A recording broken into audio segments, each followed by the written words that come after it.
Git is one of the most commonly used version control system today.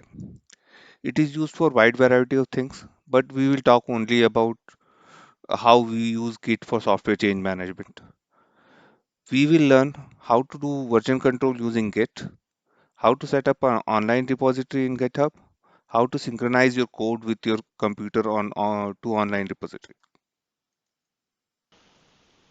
Why do we need version control? As the code evolves, you should be able to check in the code on different point of time so that you can refer to or roll back to a previous version.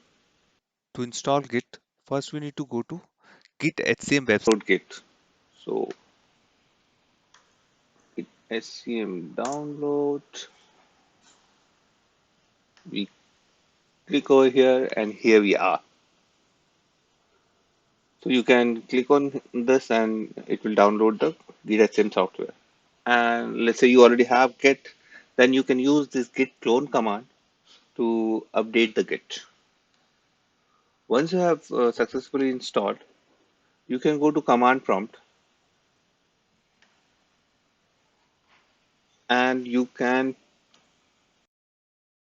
Install Git, first we need to go to Git HCM website. type git / version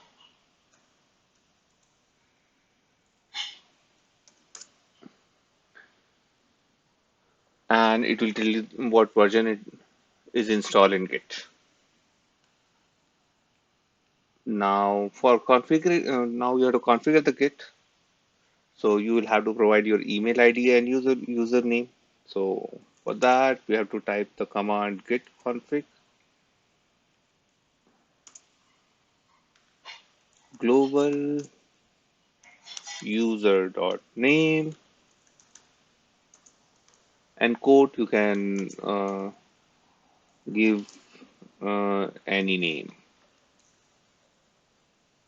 and you can press enter and it will give you the username. For email ID, you just need to change email over here. So git config / global user dot email and then in quotes you have to provide your email ID. So let's say uh, this is my email ID and I press enter and it will configure Git for me.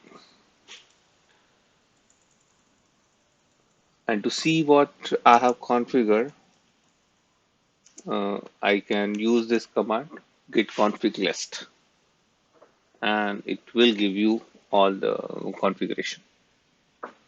The Git does a lot of automatic configuration and you can change the configuration when you need to.